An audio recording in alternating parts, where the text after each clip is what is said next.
I'm Josh. I'm 28, and I think I finally understand what people mean when they say, you can't choose your family. I wasn't always this bitter. Growing up, I actually thought we were a decent bunch. Not perfect, no one is, but functional enough. Mom was the classic helicopter parent, always fluttering over my sister, Lauren, who's 2 years younger than me, like she was the sun, and we were just lucky planets caught in her orbit. Dad was quieter, more practical, the kind of guy who fixed things with duct tape and left long silences at dinner unless something needed saying. And me? I was the reliable one, the easy kid, the one who never caused problems because, honestly, I didn't want to add more stress to the house. Not with how often Lauren needed rescuing from whatever mess she'd gotten herself into. She was dramatic, impulsive, a firework in a family of sparklers. If she ran out of gas 3 times in a week, it was because life is too short to check the fuel gauge. If she flunked a college class, it was the professor's fault for not being inspired enough. And every time she crashed, emotionally, financially, sometimes even literally, Mom was right there with open arms, soft words, and a checkbook. Meanwhile, I paid my own way through trade school, kept a steady job, and visited every weekend without needing anything. Which, looking back, may have been my biggest mistake. In my family, silence was taken as agreement. And reliability? That just meant you'd always be available to clean up after everyone else. Still, I tried not to resent it. I tried to love Lauren the way I thought a big brother should, from a little distance, but always with a safety net ready if she needed it. She didn't need it often, at least not from me.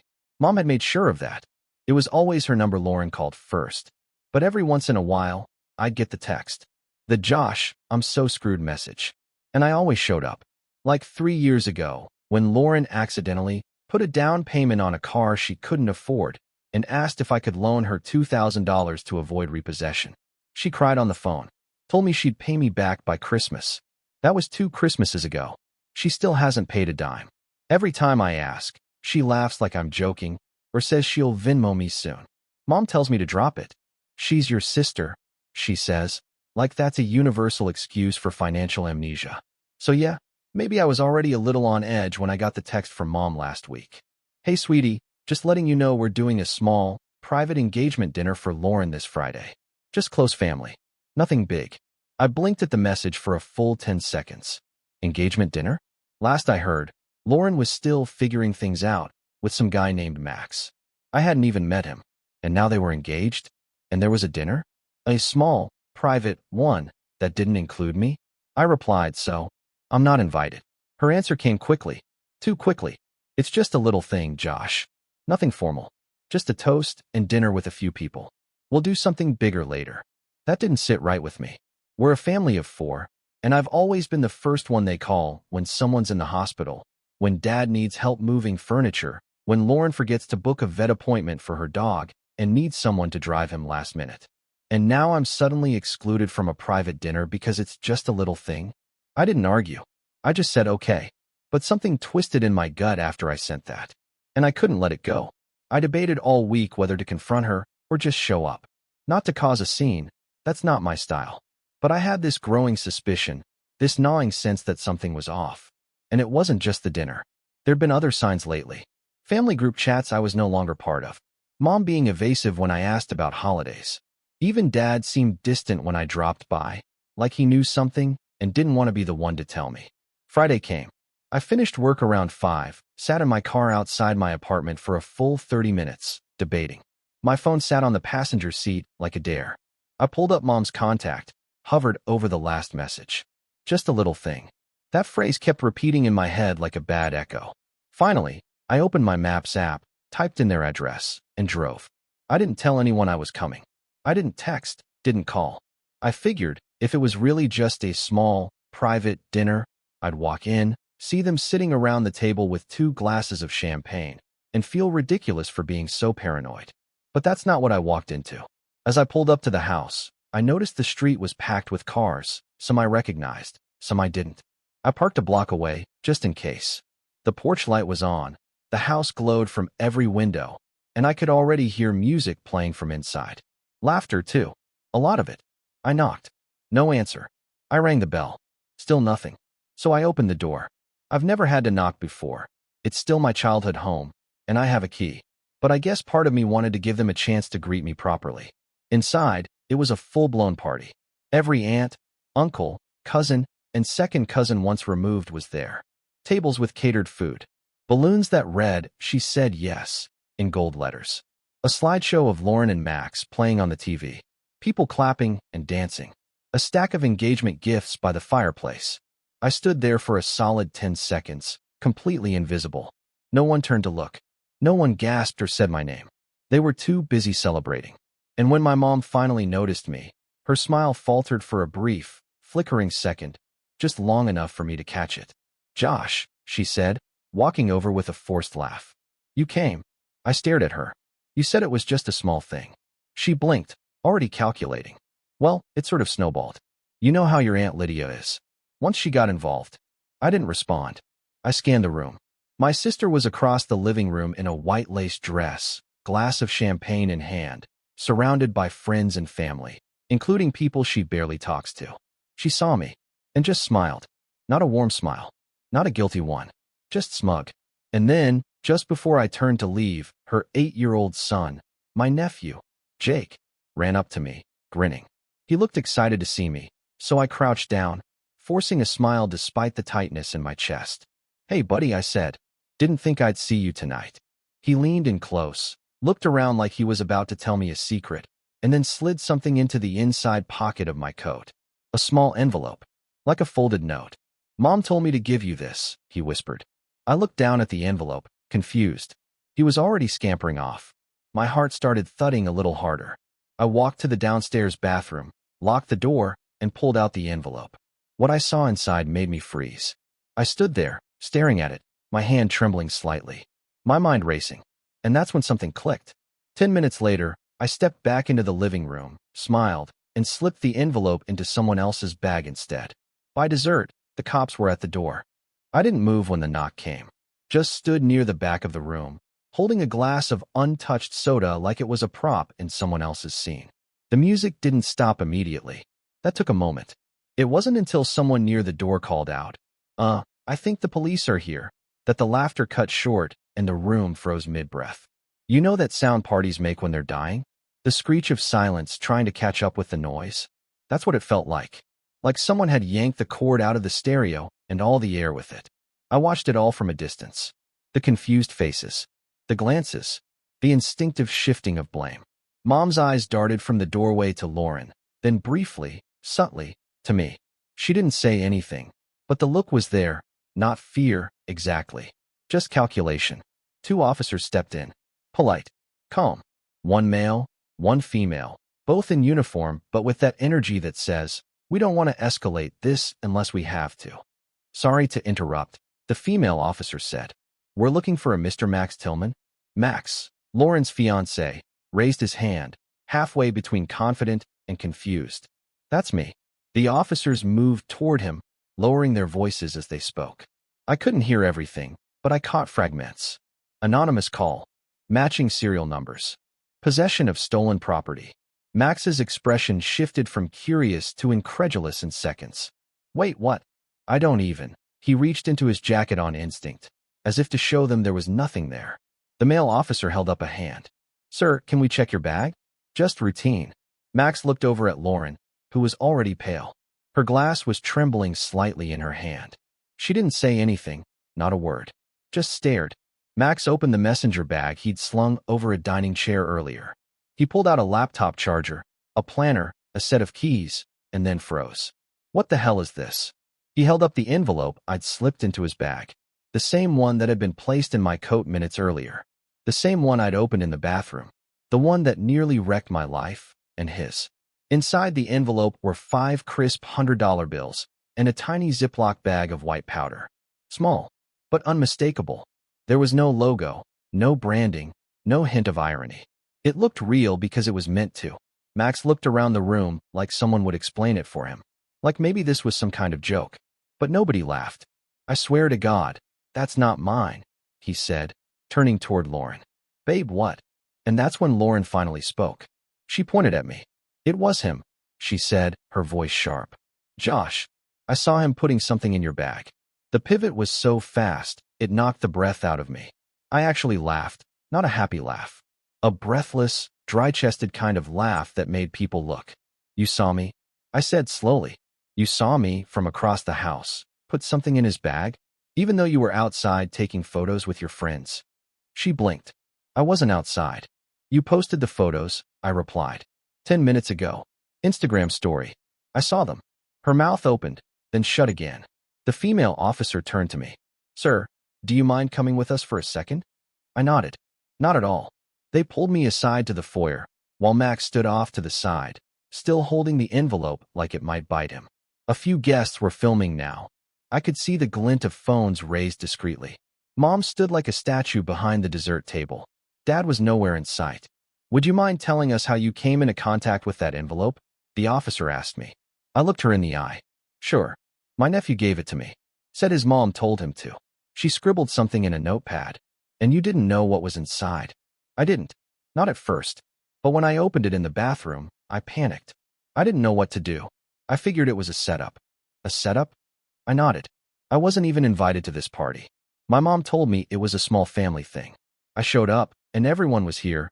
Cousins, uncles, the whole extended family. And then suddenly, I'm handed an envelope filled with cash and powder. She raised her eyebrows. Why would someone set you up? I let out a slow breath. Because I'm not playing the role they want me to anymore. I didn't go into detail. Not yet. But the way she looked at me changed slightly. I could tell she'd seen setups like this before. Eventually, they let me go, for now. Said they'd be contacting everyone involved. Said they'd run tests. Said it was probably just powdered sugar or something stupid, but they still had to follow protocol. Said Max wasn't under arrest yet, but he might be asked to come in for questioning later. Said they'd be looking at the fingerprints on the envelope. And then, as calmly as they arrived, they left. The house didn't return to normal after that. You can't just hit undo on something like that. Max sat on the porch alone. Lauren disappeared upstairs. Half the guests made awkward excuses and left. The cake remained uncut. Someone muted the playlist, but forgot to turn off autoplay, so soft indie rock played through the silence like background music from a breakup scene. Mom finally approached me in the kitchen, her voice low and tight. What were you thinking? She hissed. I turned to her, eyebrows raised. What was I thinking? You humiliated your sister. You ruined her engagement dinner. I ruined it. I repeated, stunned. I nearly got framed. By her. And you're mad at me. She narrowed her eyes. She wouldn't do that. She already did, I said. And you know it. That envelope didn't get into my coat by accident. Her face softened, just a flicker. A crack in the mask. Josh. I shook my head. Don't pretend you don't know how she is. You've always protected her. Even when she lied. Even when she stole. Even when she hurt people. She's your sister. She's your project. I snapped, louder than I meant to. A few heads turned. And I'm just the spare tire in the trunk.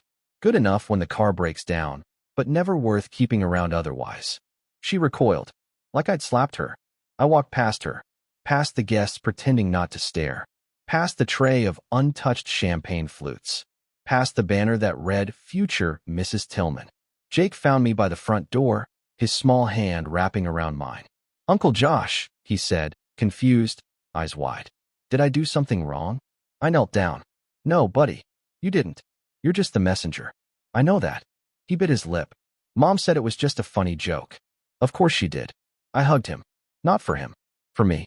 Because if I didn't, I might have broken right there. Then I left. But that wasn't the end. It never is. Over the next few days, things spiraled.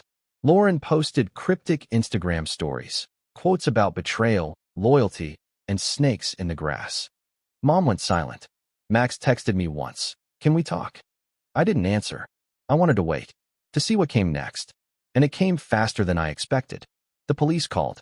The powder tested positive for actual narcotics. Not sugar. Not flour. The real thing. Not a huge amount. Just enough to raise questions. Max got a formal summons for questioning. I wasn't far behind. But I had something they didn't know yet. Something I found the morning after the party, when I checked my coat pocket again. The envelope was gone, sure. But tucked into the lining, barely visible under the seam, was something else. A receipt. A cash withdrawal slip. From Lauren's account. Same day. Same amount. $500. And scribbled on the back, probably forgotten, were the words, Josh, final warning. My hands shook when I read it. Not from fear. From clarity. Because now I knew. This wasn't random. This wasn't panic. This was a message. And for the first time in years, I decided I was going to send one back.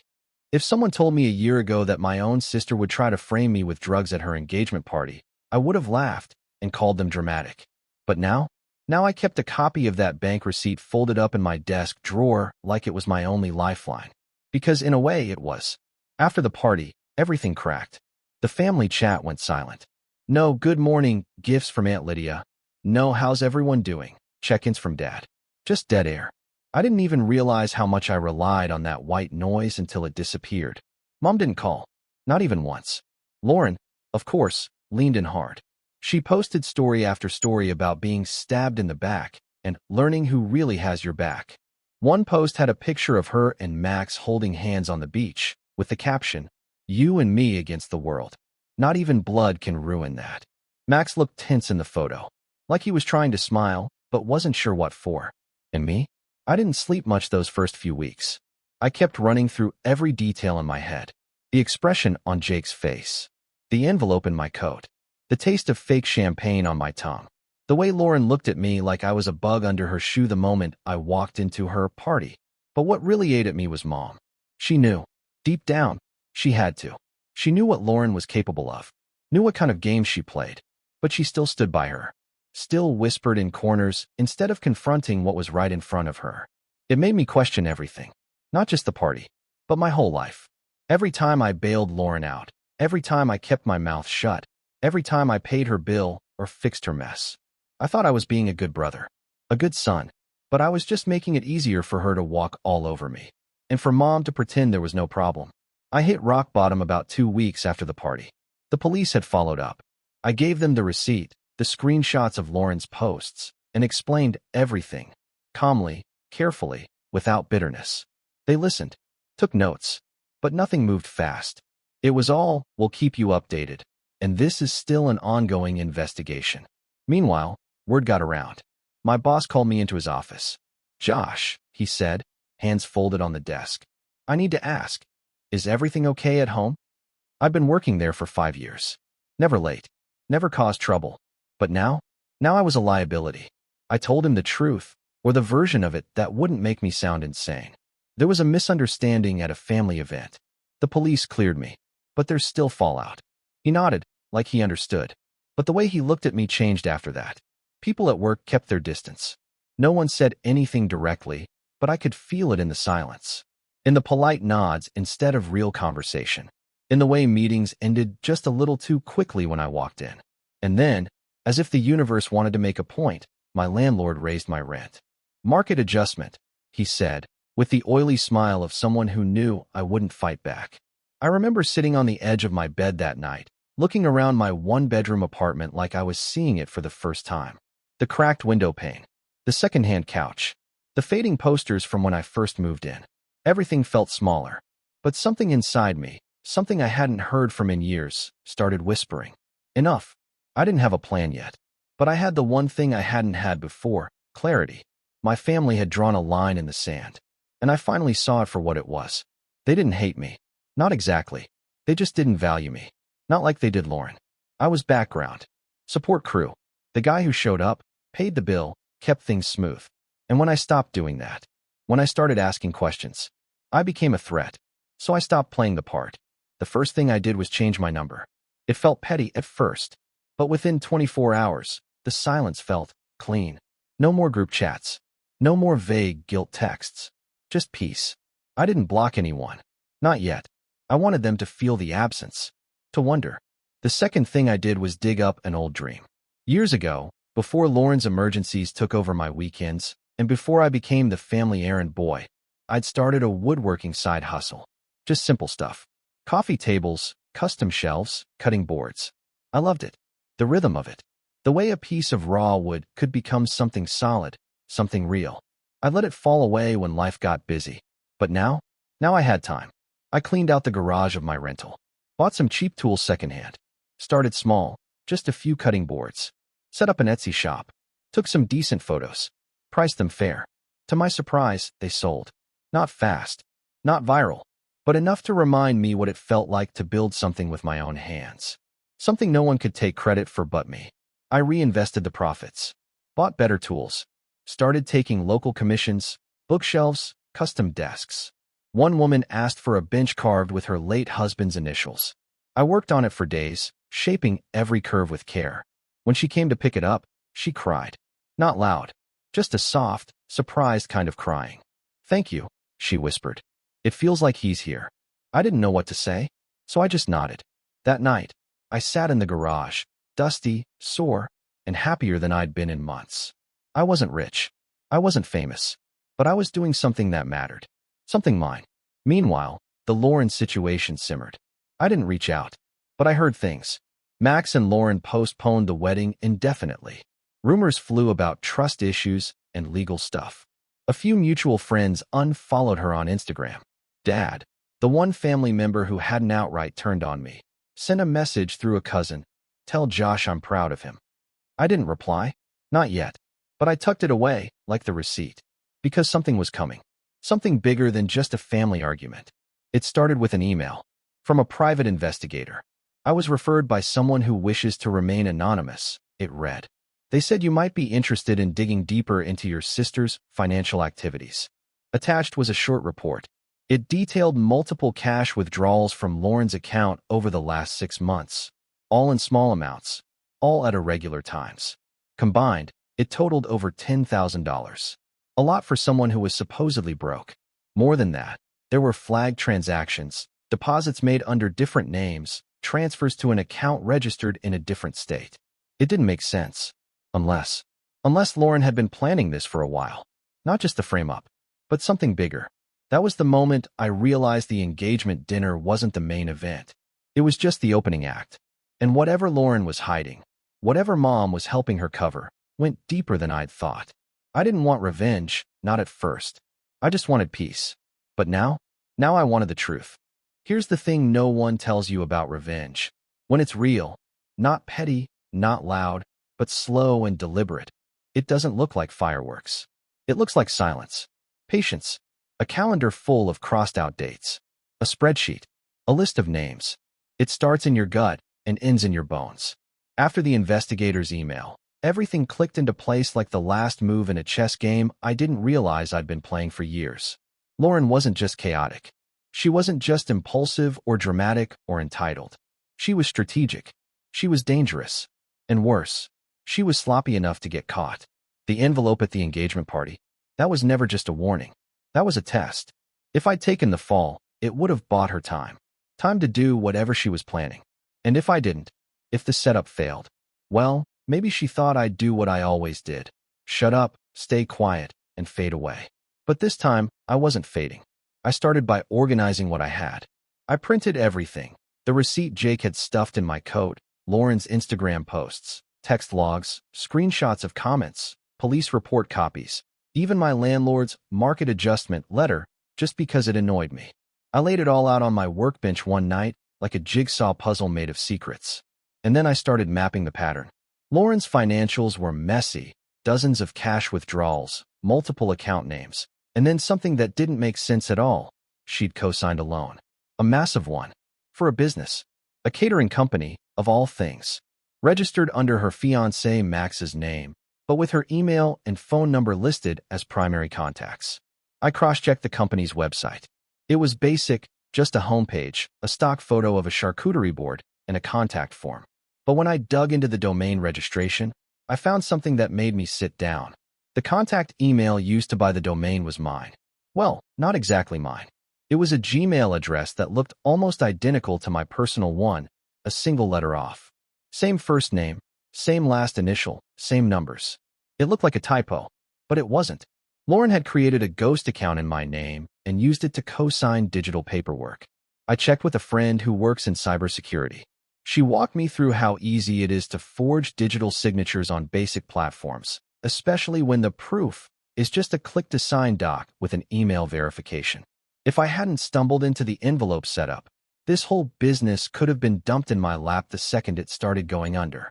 And based on the loan terms, it was going under. Fast. The monthly payments were brutal. The interest rate was absurd. Whoever had signed this loan was either desperate or planning to default from the start. My guess? Lauren was planning to bankrupt the company, disappear the money, and pin it on Max or me. Whichever one was more convenient. That's when I knew I needed help. Not just legal help. Personal help. Someone who'd believe me. I reached out to Max. I didn't want to, but he deserved the truth. We met at a coffee shop on a rainy Tuesday morning. He looked tired, like he hadn't slept in a week. "You got my message," he said. "I did," I replied. "And I have something you need to see."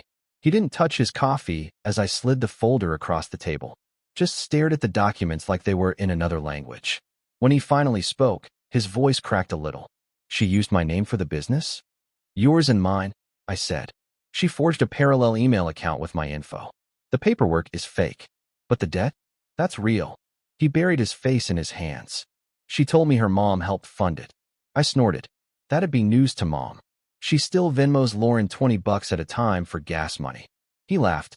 Once. Bitterly. Then he looked up. "Why are you showing me this?" "Because you need to get out now," I said. "And because I'm not just clearing my name. I'm exposing her." He hesitated. "You think she'll go quietly?" "No," I said. "But I'm not giving her a choice." Max leaned back in his chair. He didn't say yes. But he didn't walk away either. Over the next few weeks, I built my case. Max pulled his own records, texts, emails, business registration forms. We found dozens of signatures that didn't match his handwriting. IP addresses from Lauren's house. In one email chain, she even forgot to switch back to his tone of voice. She signed off an email with TTYL, then corrected it in a follow-up. Sloppy. But that was her weakness. She thought no one would check. I consulted a lawyer, a quiet one, recommended by my woodworking client, the woman who cried over her late husband's bench. The lawyer's name was Carolyn, and she didn't smile much, but when I laid everything out, her eyebrows twitched. "You're sitting on a potential fraud case, identity theft, and defamation," she said, flipping through the pages. "She forged your signature, attempted to frame you, and implicated her fiancé in a business scam. What happens if we go public?" She smiled then, just a little. "We don't go public. We go legal. And when the time is right, we let her destroy herself." We filed paperwork quietly. Carolyn had me draft a sworn affidavit, notarized, outlining every detail, from the engagement party to the forged emails. Max did the same. We sent them to the bank that issued the business loan, the Secretary of State's office, and the local authorities. Slowly, carefully, piece by piece. Then I took it a step further. I filed a fraud alert with the credit bureaus under my name, froze my accounts, set up two-factor on everything. I wasn't just playing defense anymore. I was sealing the gates. And then came the final step. The setup. I threw my own party. That probably sounds insane. But hear me out. It wasn't a real party, more like a staged one. I called it a networking mixer for local craftsmen and small business owners. I rented a community center hall for an evening, printed a dozen fake business cards with various logos, and even made a fake email newsletter blast. I used it as a trap. I invited Lauren. Through Mom. "Josh is finally doing something with his woodworking," I said in a voicemail. "Just a small get-together. Nothing serious. Tell Lauren if she wants to bring Max. I won't make it weird." I knew she'd take the bait. She couldn't resist an audience. The night of the mixer, I set everything up like a set for a play. Informational booths. Light snacks. A sign-in table with clipboards that led nowhere. A projector screen looping a slideshow of client projects. All stock images and photoshopped benches. It didn't matter. This wasn't for the guests. It was for her. She arrived 30 minutes late, of course. Max didn't come. She floated in wearing a pastel blazer, all smiles and fake business energy. "Oh my God, Josh. This is amazing." I played it cool. "Glad you made it." She wandered the room like a queen visiting the peasants. Asked questions she didn't care about. Dropped buzzwords she didn't understand. And then, right on cue, she cornered me near the coffee table. "You know," she said, sipping from a paper cup, "I've been thinking maybe we should partner." I raised an eyebrow. "Partner?" "Yeah," she said brightly. "You've got the hands-on stuff. I've got business connections. We could expand. Get investment. Maybe franchise." "Franchise?" She actually said franchise. I took a breath. "Lauren, what exactly do you think I'm doing here?" She blinked. "What do you mean?" "This whole event. It's a test. For you."